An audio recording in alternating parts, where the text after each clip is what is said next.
It is not just a maritime disaster. It is a question that has never been answered. How could a floating fortress of steel, worth $60 million in cargo, advertised as the pinnacle of modern logistics, collapse into a drifting inferno in mere seconds? Why did a system designed to defy typhoons and rogue waves surrender to a calm, clear night? And more importantly, why did 32 seasoned mariners become the first victims of the very confidence they trusted? But that is only the surface. Behind the moment, the horizon itself caught fire, lies another story less told, but equally dangerous about the condensate, a ghost fuel, bureaucratic paralysis, and a chain of small errors merging into history. Why did it all happen in January 2018? And what actually killed the Sanchi, the collision, the explosion, or the human element? Stay tuned, because the truth about the Sanchi event is unlike any story you know.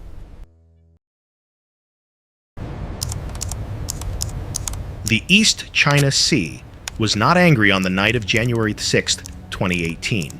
It was dangerously calm. The water was a flat obsidian mirror stretching endlessly toward the horizon, reflecting the cold starlight of a winter evening. In this vast, silent theater, the oil tanker Sanchi moved with the arrogance of a king. She was a Panamax-sized titan, 274 meters of painted steel cutting through the darkness. She was not merely a vessel. She was a masterpiece of modern engineering, a floating city designed to conquer the chaotic variables of the ocean. On the bridge, the atmosphere was one of professional boredom, the kind that only comes from absolute confidence. The navigation screens glowed with a soft, reassuring green light, plotting a course that seemed mathematically perfect. The air conditioning hummed a steady lullaby drone, keeping the temperature at a comfortable constant miles away from the freezing winter air outside. The crew of 3230 Iranians and 2 Bangladeshis were settling into the rhythm of the night watch. In the mess hall, the smell of dinner still lingered, a warm scent of spices and tea that made the ship feel less like a machine and more like a home. They were carrying a fortune. The Sanchi was laden with 136,000 tons of condensate. Unlike the heavy black crude oil that coats birds in sticky tar, condensate is the ghost of the petroleum world. It is ultralight, almost colorless, and smells faintly of gasoline. It is valuable, efficient, and prized by the global market. To the crew, it was just cargo, a number on a manifest that translated to paychecks for families waiting back in Tehran. But beneath the polished floorboards of the mess hall, separated by only a few inches of sturdy steel, the liquid cargo shifted silently against the hull, a sleeping dragon waiting for the slightest invitation to wake. Everything was working. The engines beat with a rhythmic, low-frequency thrum that vibrated through the soles of the sailors' shoes, a heartbeat of industrial power. The Automatic Identification System, AIS, broadcasted their position to the world, a digital shout saying, "I am here, I am massive, and I am safe." To any observer, the Sanchi was invincible, a fortress of commerce that had tamed the wild ocean. 40 miles away, another shape carved through the dark. The CF Crystal, a bulk carrier loaded with grain from the United States, was heading south. It was a clumsy giant compared to the sleek Sanchi, a heavy beast of burden focused on its own timeline. The two ships were strangers in the night, 2 specks of light on a planet covered in water. The ocean was wide enough for 1,000 ships to pass without acknowledgement. The physics of the sea dictated that they should simply glide past one another, 2 separate worlds that would never touch. On the Sanchi, the officers watched the horizon. They saw the lights of fishing vessels, the distant glow of civilization, and the radar blips of other traffic. It was a routine puzzle of vectors and speed, a game they had played 1,000 times before. The coffee was hot. The logs were updated. The radio chattered with the static of distant conversations. There was no music playing, just the symphony of a well-oiled machine doing exactly what it was built to do. The radar screen continued its hypnotic circular sweep, painting the world in safety, unaware that the small, blinking dot on the periphery was not just another ship, but a synchronized clock counting down the final seconds of their lives. The distance closed. The math began to fail. The CF crystal was not altering course. The Sanchi held her line. In the final moments of the golden dream, the illusion of safety was at its absolute peak. The lights of the Sanchi blazed proudly, illuminating the white foam of her wake. The crew moved through the corridors, thinking about the end of their shift, about sleep, about tomorrow. The ocean outside remained flat and indifferent, hiding its teeth. The steel walls felt permanent. The night felt eternal. The distance is zero.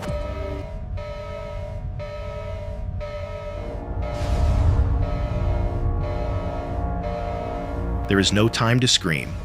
The bow of the CF crystal, tens of thousands of tons of reinforced steel hammers into the starboard side of the Sanchi. It does not hit like a car crash. It hits like a tectonic plate shifting. The sound is ungodly. It is the shriek of metal being tortured, a high-pitched, deafening scream of rivets popping and steel plates shearing apart like wet paper.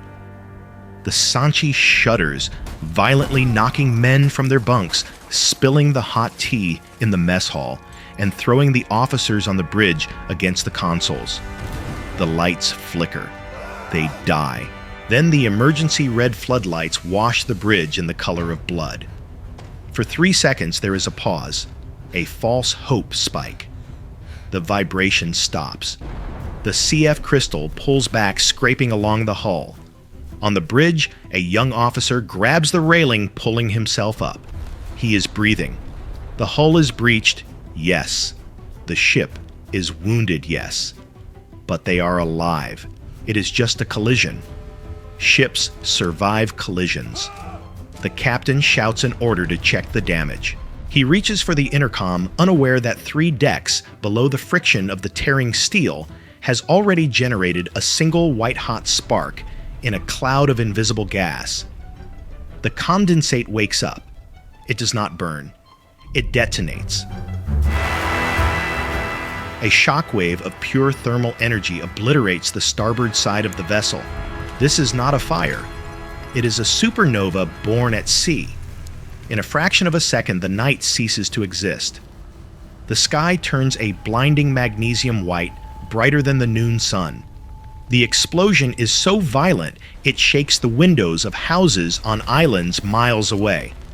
On the Sanchi, the atmosphere itself turns into a weapon. The air temperature on the deck jumps from 10 degrees Celsius to 800 degrees in a single heartbeat. The paint on the railings doesn't peel, it vaporizes. The glass windows of the bridge blow inwards, not from the pressure, but because they simply melt into liquid silica. There is no escape. There is no time to launch a lifeboat. There is no time to put on a life jacket. The safety of the ship, the corridors, the cabins, the engine room instantly transforms into a convection oven. The clock on the wall of the crew's mess melts into a Salvador Dali surrealist nightmare freezing time at the exact moment the 32 souls are converted into ash. The ocean recoils. The heat is so intense that the water around the hull begins to boil. The Sanchi is no longer a ship. She is a torch. The flames shoot 1 kilometer into the sky, a pillar of fire visible from space. The toxic smoke, thick and poisonous, wraps around the vessel like a shroud, choking out any remaining oxygen. The CF crystal, battered and burning at the bow, manages to pull away her crew, watching in paralyzed horror as the world in front of them dissolves into fire. They see the silhouette of the Sanchi tilting, consumed by an inferno so bright it hurts to look at. The silence of the ocean returns, but it is now the silence of a grave. The radio calls go unanswered. The AIS signal stops. The Sanchi begins her drift, a burning ghost wandering aimlessly through the dark, carrying a crew that is already gone. For 8 days, the Sanchi refused to die. It became a grotesque monument to human failure, a flaming ghost ship drifting uncontrollably across the East China Sea. It did not sink immediately. Instead, it embarked on a slow, agonizing funeral procession pushed by the currents from Chinese waters toward the Japanese coast. It moved like a zombie dead, but animated by the inferno raging in its belly. This was the phase of the betrayal. The world watched on satellite feeds. Families in Iran waited for phones that would never ring.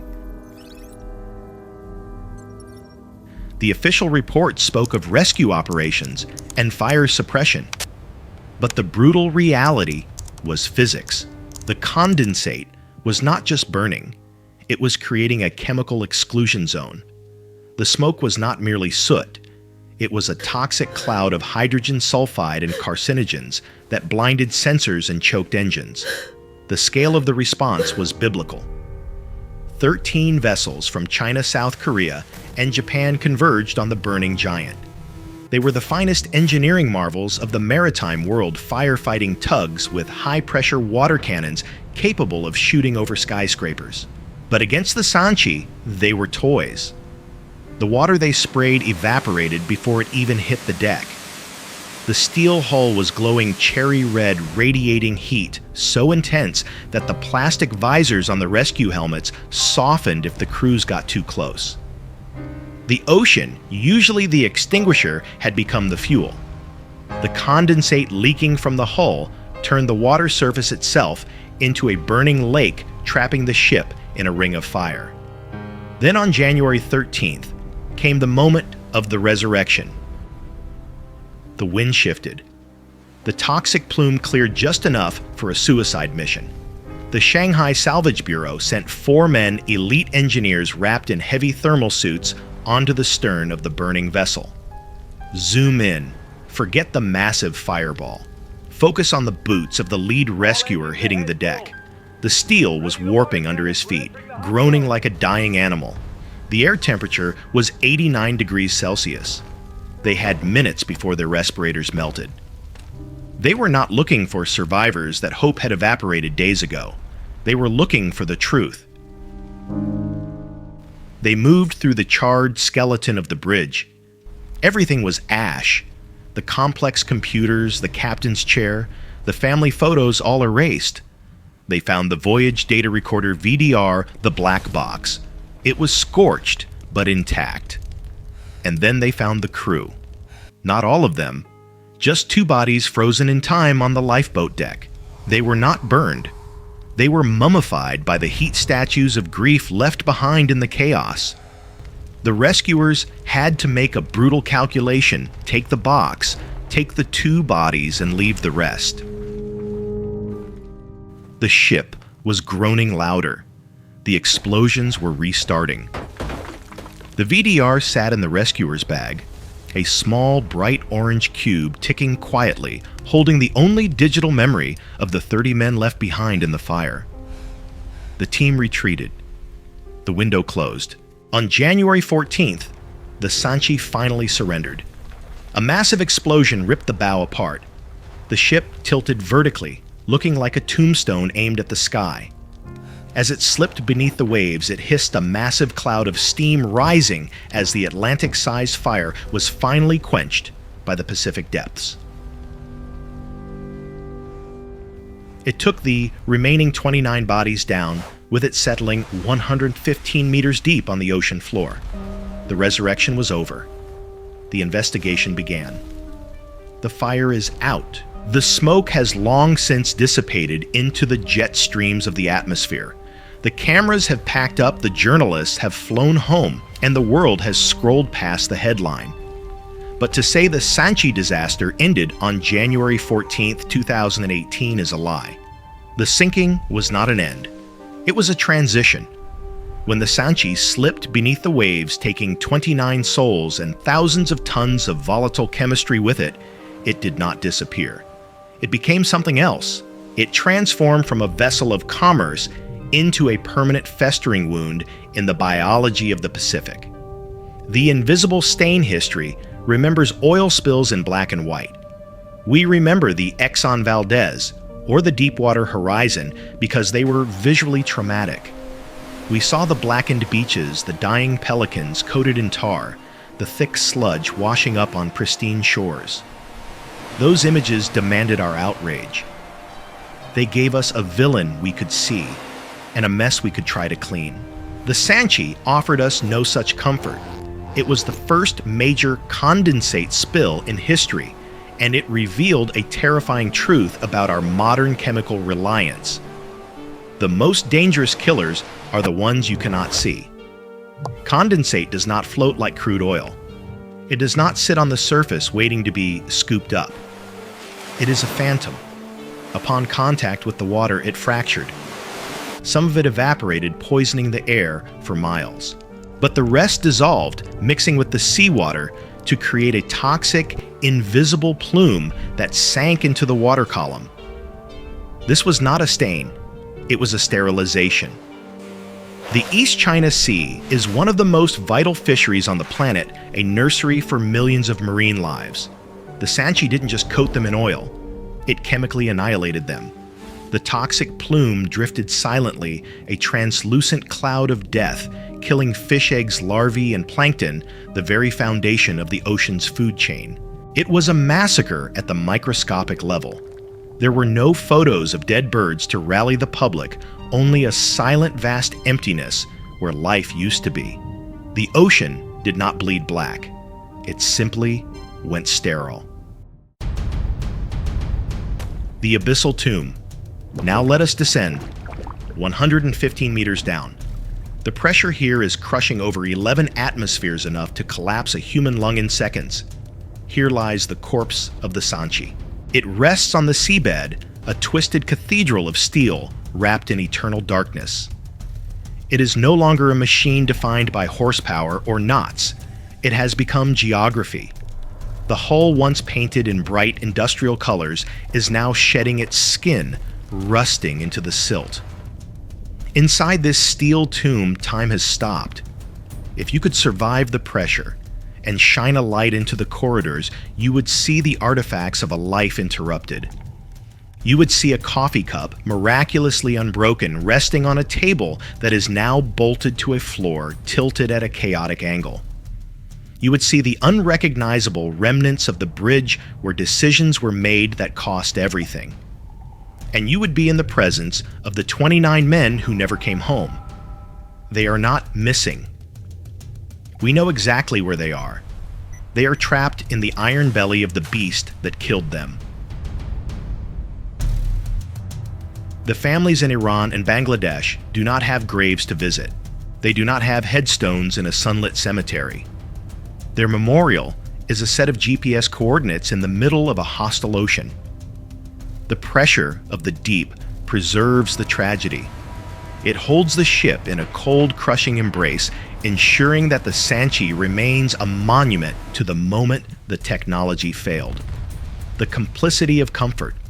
Why does this story haunt us? It is not just because of the fire. It is because the Sanchis was not carrying weapons or drugs or contraband. It was carrying the lifeblood of our civilization. The condensate in its hold was destined to become plastic. It was destined to become the dashboard of your car, the casing of the phone you are holding right now, the fibers of the polyester shirt on your back. The Sanchi was not on a rogue mission. It was running an errand for us. We live in a world where we demand instant energy, cheap materials, and seamless logistics. We expect the lights to turn on, the packages to arrive, and the fuel to flow. But we have divorced ourselves from the brutality of the process. We see the product, but we do not see the ship burning in the night. We do not hear the screaming of the steel or the silence of the crew. The Sanchi is the receipt for our modern life. The global maritime network is a precision watch ticking perfectly 99% of the time. But when the gears slip, the cost is biblical. The Sanchi proved that our unsinkable systems are fragile constructs of ego held together by welding lines and radar blips. It proved that no matter how advanced our technology becomes, the ocean is still the apex predator. We are merely guests crossing its surface, allowed to pass only until the moment the water decides otherwise. The final echo. In the years since 2018, the currents have shifted. The toxic plume has diluted into the vastness of the Pacific, metabolized by a planet that is indifferent to our mistakes. The rust is slowly eating the name Sanchi off the stern of the wreck. But the echo remains. It resonates in the emptiness of the dinner tables in Tehran. It resonates in the sterile patches of the East China Sea where the fish have not returned. And it resonates in the quiet anxiety of every sailor who watches a radar screen at night, knowing that a single blink, a single miscalculation can turn a floating city into a drifting hell. The ocean has digested the steel. It has claimed the men. But the question remains drifting like smoke on the water. Next time, when the radar fails and the physics turn against us, who will pay the price? History is not just dates and numbers. It is the collective memory of our species. Thank you for taking the time to remember these events with us. If you have a story or an event you believe deserves to be told, leave it in the comments. We are listening.